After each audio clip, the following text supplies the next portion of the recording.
जो गठबंधन पहले चल रहा था बीजेपी के साथ, उस गठबंधन से हटकर नया गठबंधन बनाने की बात होने लगी, उसको भी हमने स्वीकार किया कि चलिए पार्टी की मजबूरी है तो इस गठबंधन को भी स्वीकार करना चाहिए।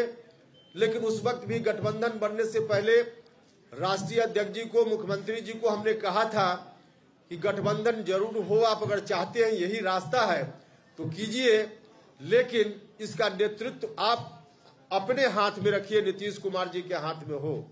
क्योंकि हम जानते थे कि अगर नीतीश कुमार जी के हाथ से नेतृत्व निकल गया तो जननायक कर्पूरी ठाकुर जी की विरासत फिर से ध्वस्त होने लगेगी। तो मुझसे कहा गया कि हाँ ठीक ऐसा ही होगा। लेकिन गठबंधन बनने के थोड़े ही दिन के बाद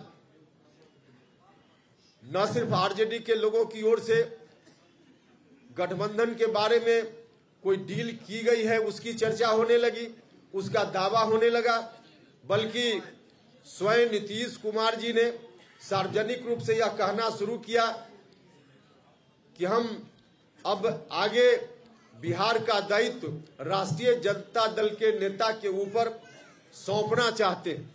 उन्होंने घोषणा कर दी, हर तरह से बिहार का अगला मुख्यमंत्री कौन, तो सीधे उन्होंने राष्ट्रीय जनता दल के किसी एक व्यक्ति का नाम लिया।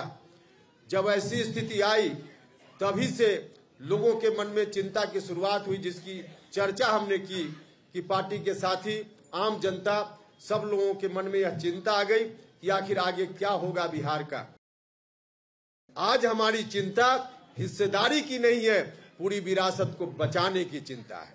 और पूरी विरासत इसलिए बची हुई थी कि कोई पार्टी, क्योंकि राजनीतिक विरासत को बचाने के लिए, बढ़ाने के लिए एक इंस्ट्रूमेंट के रूप में कोई पार्टी होती है। और वैसी पार्टी शुरुआती दौर में समता पार्टी बनी, बाद में जनता दल यूनाइटेड बना।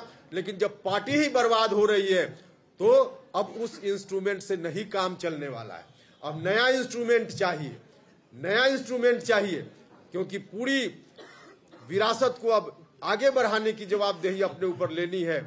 तो पूरी एक नया, हम लोगों को नया इंस्ट्रूमेंट चाहिए, अर्थात नई पार्टी चाहिए, नई पार्टी चाहिए।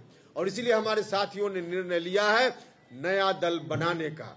हम सब लोग आगे बढ़ेंगे इस नए दल के साथ। इस नया दल का नाम क्या होगा वह भी अभी आपको हम बताएंगे। हमारे साथियों ने इस काम के लिए मुझको अधिकृत किया है। हम तो सब छोड़ कर आए थे, हम नहीं जानते थे कि एक दिन ऐसा आवेगा कि इस विरासत को संभालने के लिए फिर से हमको कमान संभालने की जवाबदेही हमारे साथी मेरे ऊपर देंगे।